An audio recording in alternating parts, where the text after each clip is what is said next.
Hey guys! Whoa, let's fix that. You have no idea how long I've been wanting to try that. So after discussing all the crazy shenanigans that went down a couple weeks ago, we're finally going to get back on track this week and talk about the 9th and the 10th Amendment. So let's go ahead and wrap up the Bill of Rights. Cue the intro.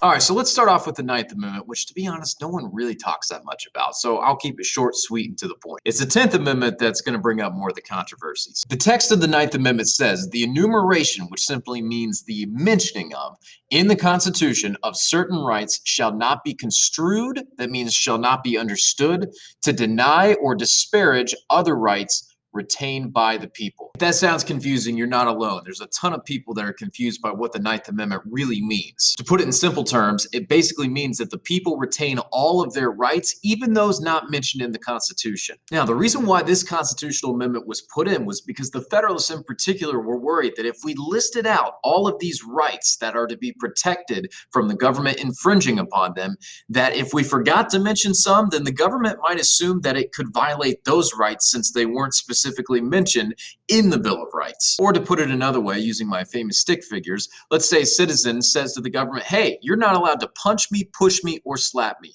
And the government says, okay, but you didn't say I couldn't kick you, and then proceeds to kick you.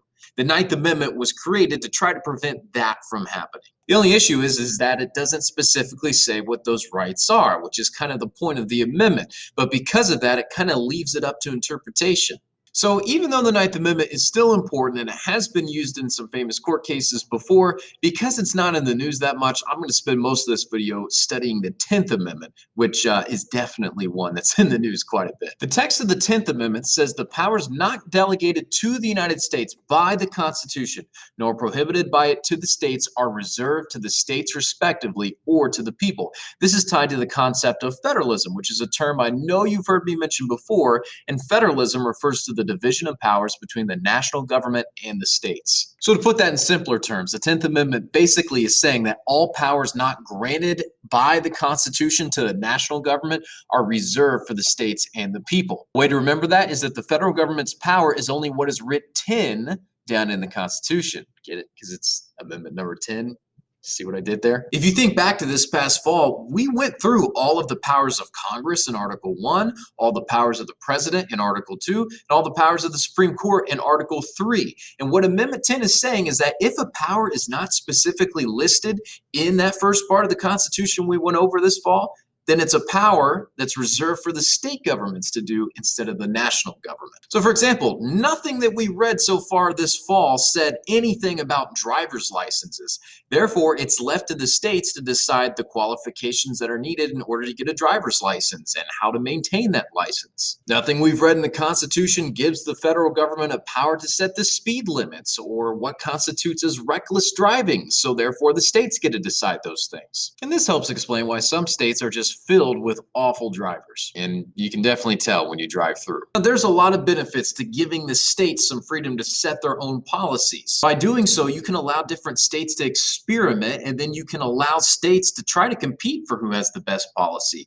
They can look at other states and go, wow, that's working really well over there. Maybe we should try that. States like to compete for citizens and for new businesses to come to their state because that means more tax revenue. So states will often compete and try to have better policies than the states around them to try to attract new citizens to move to their state and new businesses to move to their state. The Constitution also doesn't say anything about giving the federal government the power to tell the states how they have to raise revenue in their own state, so states experiment with that. Some states have income taxes where they tax the total amount of income that you make per year. Some states have sales taxes where they just tax a single purchase that you make a little bit. Some states have both an income tax and a sales tax. Then just take a look at this map. This map shows you the different income tax rates by state, and it also shows you that there's some states that don't have any income tax at all. States like Florida, Nevada, and Texas, and even to an extent Tennessee, can rely on their sales taxes to generate enough revenue to run the state instead of having an income tax as well, because those are all states that have big tourist attractions. Las Vegas and Nevada, Disney in Florida, Pigeon Forge and Gatlinburg in Tennessee, as well as Nashville. So they have a lot of people coming through their state every year as tourists that will purchase things. And every time they purchase a souvenir or something, there's a tax that gets put onto that goes to the state government to help them fund their services. But for those of you that are big basketball, baseball, or football fans and you watch professional sports, a lot of the top athletes, when they become free agents, they like to go to the teams in Florida and Texas in particular because they'll get to keep more of the money that they earn because there's no state income tax there. It gives teams in Texas and Florida an advantage when it comes to attracting new players to come play for their teams. So because the power to set rules on things like the minimum wage, building codes, how to get a license to practice cosmetology, all that type of stuff is not mentioned in the Constitution, it's reserved and left to the states to make rules on those types of things. Simple enough, right?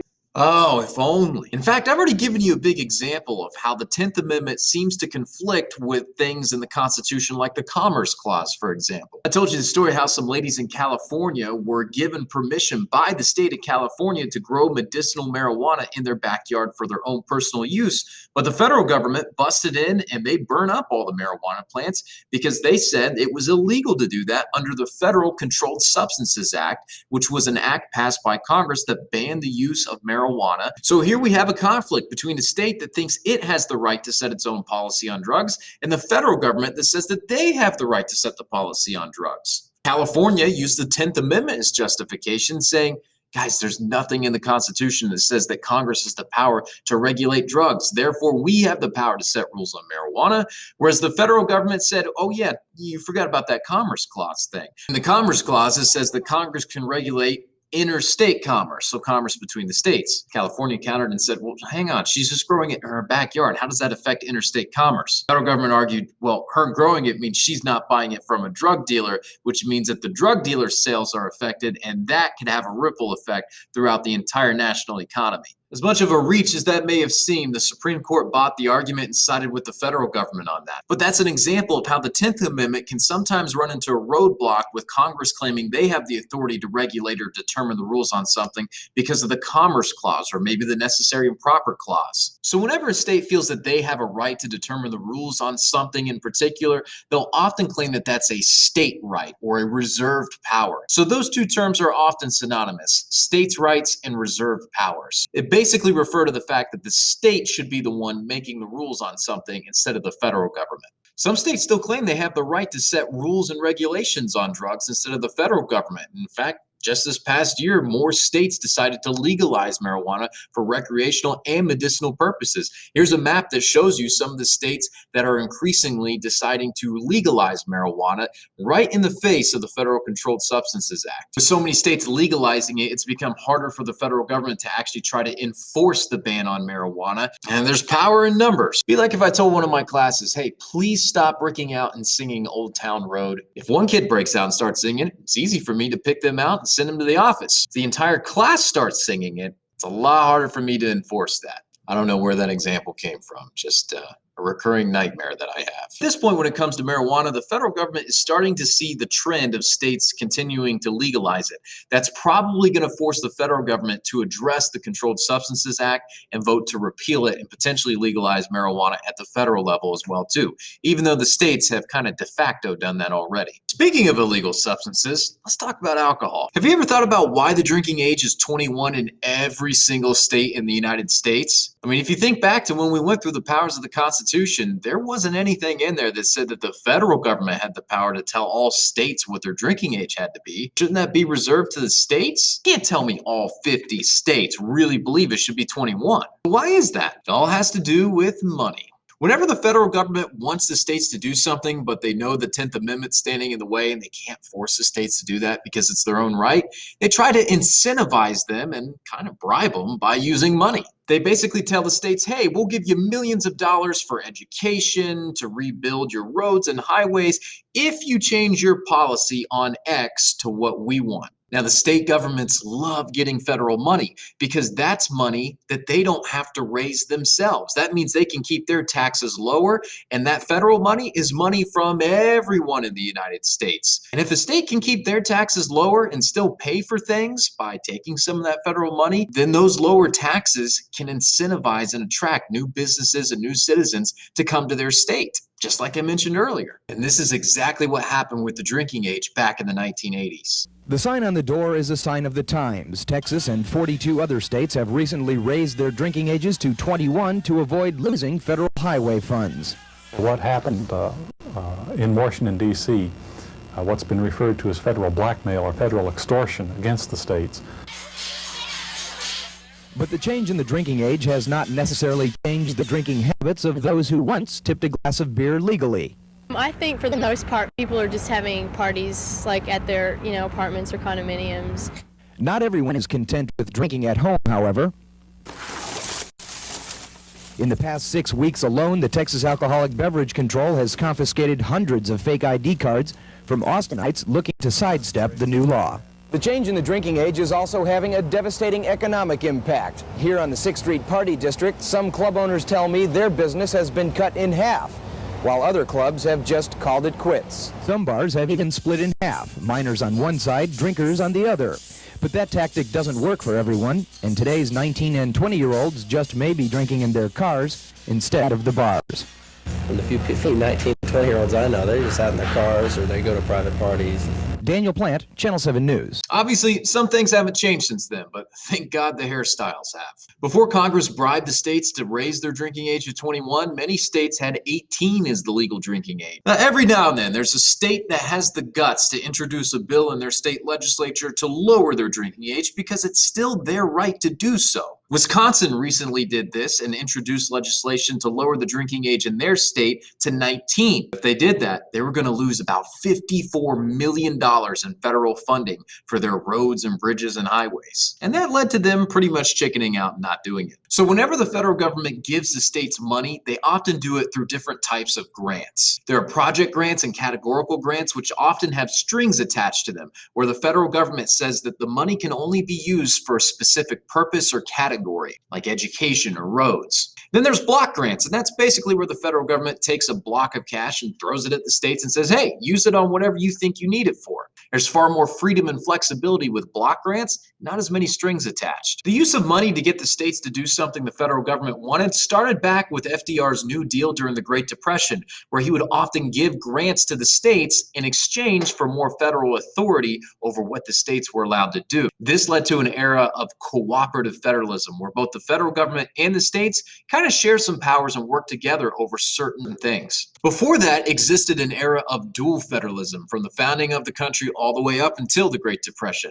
And that was basically where the federal government had certain powers and they were in charge of certain things, and the state governments, they did their own things. They were in charge of certain policy arenas and were left to themselves to make their own rules regarding those things. Dual federalism is kind of like layered cake, where each layer is separate. They don't really mix. Whereas cooperative federalism is more like marble cake, where it's all mixed up in terms of the powers and responsibilities of the federal and the state governments. So in the world of cooperative federalism, the federal government uses money as kind of like a carrot on a stick to kind of guide the states to do what they want. If you've ever played Minecraft before, you might know that before horses were introduced into the game, the best way to get around was to ride a pig. To do this, you get a carrot, put it on a stick, jump onto the back of the pig, and then dangle the carrot over the pig to get it to move into the direction that you wanted it to go. And that's basically what the federal government does to the states with financial aid. I'm sorry, did I just hear one of you say I'm lame for liking Minecraft? Yeah, I'll double down on it. I love Minecraft. In fact, I was Steve for Halloween this past year. Yeah, talk to me when you've built a replica of the Roman Colosseum from scratch, Cupcake. Another common example of cooperative federalism is when it comes to education itself. I mean, have you ever wondered, why on earth am I learning this stuff? When am I ever going to use this? Have you ever wondered why you're forced to take the classes you are and learn the stuff that you're forced to learn in those classes? Every year, students ask those questions. And last year, I got so fed up with it, I decided to make a simulation and make a project out of that very question. And it's a project I'd be doing with you all too if we were actually in class. So I put students in groups and told them they were in charge of their state's Board of Education. So they got to make all the policies and decisions when it came to education in their state. And one of their reserved powers as a state is the power to make your own curriculum, to decide what classes students have to take in order to graduate in your state. So I let students pick the required courses students would need to graduate. And I actually loved a lot of the ideas that students came up with. They would require courses like life skills, which would teach you how to change a tire, how to purchase a mortgage to buy a house, teach you how to do your taxes, taxes. We teach you how to invest in the stock market, how to save for retirement, how to raise kids. And while most students did say a few required courses were needed in like English, math, science, and social studies, largely it was elective based, and students also required you to take courses and stuff that they felt would be far more relevant to what they'd be facing in the future. And thankfully, most of them felt government was necessary enough to keep it as a required course. I mean, I loved the idea of students largely choosing their own curriculum based off the path that they wanted to take, and really the closest thing to that is CTEC. But once students set out their required courses and said, okay, awesome, cool. Next thing you've got to do is pick what schools are going to be like in your state. And so essentially, I put them on a school shopping spree. So students were given a budget based off of how wealthy their state was, and then they would get to choose what type of a school they wanted. They would get to choose a school design and infrastructure from one of 3 levels. The elite level being that the buildings were no older than 5 years. They had state-of-the-art electricity and safety. They even had a food court for a cafeteria with a McDonald's, a Cane's, a Subway, and a Chick-fil-A. Middle level has buildings that are no older than 20 years, and they do have air and heat. And the bottom level doesn't have any AC. Buildings do have, some stuff. Students also got to choose transportation from 3 different levels. New buses with air and heat. The drivers are rated superior. Students are picked up from their homes, and elementary and high school students do not share buses. At the middle level, there was mandatory busing for elementary and high school, but they may have to be shared, and those buses may not have air or heat. The drivers were rated excellent. Students were picked up at central locations like the corners of the road. In the bottom level, well, elementary schools have busing, some high schools have busing, and some of the drivers have licenses. Students also got to choose from state-of-the-art athletic facilities to middle-of-the-road athletic facilities to, oh my gosh, we're basically playing in a cornfield athletic facilities. Students also got to choose on technology. You could have one-to-one direct technology where the district provides something to the student, kind of like you guys have now.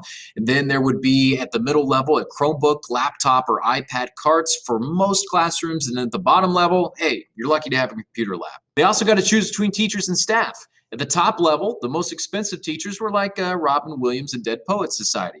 They get rave reviews from parents and students. The middle level, the teachers have required degrees and they're rated excellent, and they try to incorporate some hands-on learning, but they get pretty average reviews. And then the bottom level, of course, well, teachers have some basic degrees and some certifications, but the parents and students strongly dislike them. And you even got to choose supplies, from the top level of supplies being the fact that the schools have the latest and greatest in resources. They're trying out new forms of technology, and students are not required to provide any of their own materials.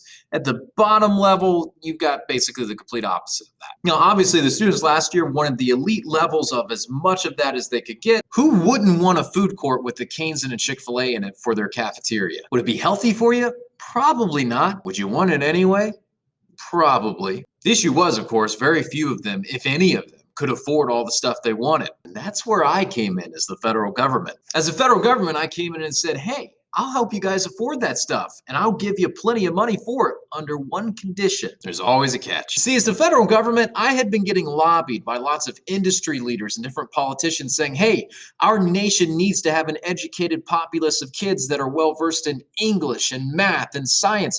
These are the in-demand subjects that students need to know if they're going to have a successful career. And I said, well, that sounds good to me. So I offered the states $2 billion to make Shakespeare mandatory in their curriculum. $2 billion to make physics mandatory, $2 billion to make calculus mandatory, $2 billion to make ancient Chinese history mandatory, and even $2 billion to make Russian mandatory. I'd gotten a really flattering letter from a guy named Vladimir Putin really requesting it because he felt that Russia was really relevant to the United States' future. Now, I knew what some of the state board members were thinking. I could see it in their eyes. Oh, sure, we'll teach physics, but we'll just do a bunch of fun experiments the whole time. Plus, we've all had classes where the teacher didn't really teach what the class was about, or at least didn't do it very much. So I required that all of the states, when they implement those mandatory courses, they have to have an end of course test, an EOC, and that's a standardized test that all the kids take. And how they do on that test determines if they get the money or not. I mean, if the kids bomb a physics EOC in a particular state, that means that state didn't do a very good job implementing the learning standards that I set out for that physics class. Therefore, they don't get the money. So all the students had a tough decision to make. Do they take the money from me as the federal government in exchange for me now having authority over what classes are taught in their state? Or do they stand up to me and say, you know what, we're not going to take your money, we're going to keep the curriculum that we have? They also had to balance the fact that implementing unpopular classes would not do them any favors when it came to their approval rating amongst the citizens in their state. But at the same time, not upgrading their facilities and getting the best of the best wouldn't make people very happy with them either. Slowly but surely, the students decided to take the money from me, the federal government, and force their students to take those unpopular classes. They became the very things they swore to destroy. Now, in reality, how the curriculum for a state's education system is determined is obviously more complicated than that, and so is school funding as well. But it still drives the point home that a lot of schools implement the classes and the content that they do because of federal involvement in education. Even though the Constitution doesn't give the federal government any power when it comes to education and it's a reserved power of the states, the federal government can still wiggle its way into the decision making when it comes to education in the states by dangling money over them. And this is done today through Common Core, which is a set of national standards that try to prepare America's students for the future. States can choose to incorporate those national standards from Common Core into their education curriculum at the state level. But they had to show some sort of assessment data to prove to the federal government the students are actually learning those standards. And that's where standardized testing comes in. Those tests that you all dread that you have to take at the end of the year. How you do on those tests helps the state figure out if you're learning the standards well enough or not. That's then communicated to the federal government, and that can determine how much funding a state might get from the federal government, or is at least a component of it. Oh, and by the way, unless it's canceled due to COVID, you will have an EOC test in American government this year as well. And just going to throw it out there, how you do on those tests also helps affect my assessment as a teacher. Please don't get me fired. And the same is true with your school lunches. The federal government sets out minimum nutritional requirements for the states to follow in order to receive federal money to help pay for school lunches. I was in school myself when Michelle Obama started her Fight Against Childhood Obesity initiative, and I remember the federal government really coming down on schools selling sugary snacks and drinks. In a matter of days, a lot of the good stuff was thrown out of the school, and it actually indirectly created a black market. Some of my buddies would buy candy bars, bring them into school, and sell them out of their backpacks. Those initiatives may not have kept us all healthy, but they did teach us important lessons in economics and business. So whether you hate Common Core or the drinking age being 21, sure, you can blame the federal government in part for all that, but it's ultimately your state's decision, and it was your state that chose to accept the federal money in exchange for the federal authority. So when it comes to federalism, there's a constant tug of war and battle for power between the federal government and the state governments. This pandemic has definitely highlighted some examples of that. Does the national government have the power to force everyone to wear a mask and make a national mask mandate, or is that a reserved right to the states? Should the federal Department of Education be able to withhold funding from schools that refuse to open during the pandemic? Idaho recently felt like they had enough of a hold on the coronavirus that they were going to end their state emergency and lockdown, but there was debate over whether or not they should, because if they do end their state emergency, then they would lose $117 million in federal funds. It's safe to say our founding fathers would probably be a little uneasy with the amount of power and control that the federal government has over the states today. They definitely wanted a division of power between the federal government and the state governments. James Madison, the father of the Constitution himself, once wrote in Federalist Paper number 51 that federalism brought a double security to the rights of the people, protecting them from tyranny and centralized oppression. Imagine you're locked in a room with lots of different people, and someone in that room has a bat that has barbed wire on it, just like Negan had in The Walking Dead. I think he called that bat Lucille. With that barbed wire bat, that person could probably bully anyone else around and threaten them into doing whatever he wanted.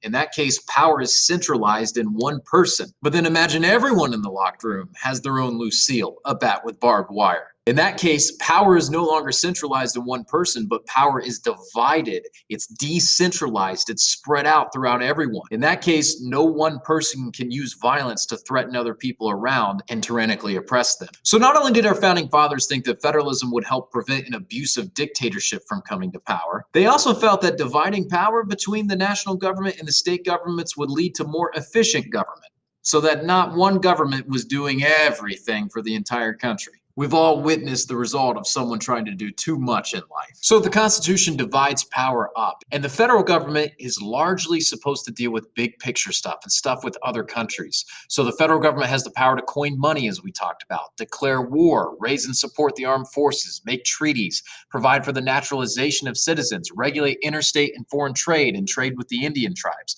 Those are all enumerated and implied powers. But sometimes the federal government and the states have concurrent powers. Those are shared powers where they can both levy taxes. As you'll learn later in life, you'll have to pay a state income tax in Ohio and also a federal income tax in Ohio. Both the state and the federal government can borrow money.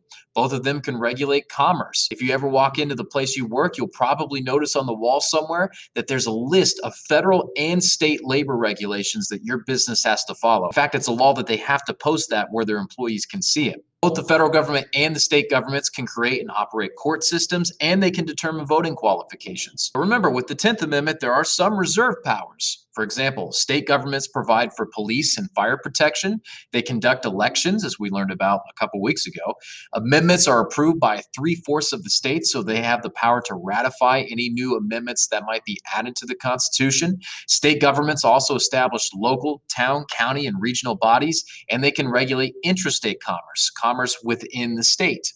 Of course, there are some things the state governments are not allowed to do, like enter into foreign treaties with governments, print money, tax imports or exports, and declare war. You know, basically all the stuff they did under the Articles of Confederation. So in this modern age of concurrent federalism, where the federal government has increased some of its power and responsibility through the Commerce Clause and by dangling money over the states through grants and aid to get them to enact certain policies, the scales of power are definitely starting to tilt in favor of the federal government more and more. Whether or not you think giving the federal government more power and responsibility is good or not, and what you think the right balance of power between the states and the national government should be, is up to you, citizen. So here's your assignments this week. You've obviously got this Ed puzzle and one other Ed puzzle, both of which are due on Wednesday as always, and then you have a Google form which is due on Thursday. Make sure you use the links that are attached in that Google form to help you answer the questions in that. That'll do it for this week. As always, reach out if you need anything, and have a great week.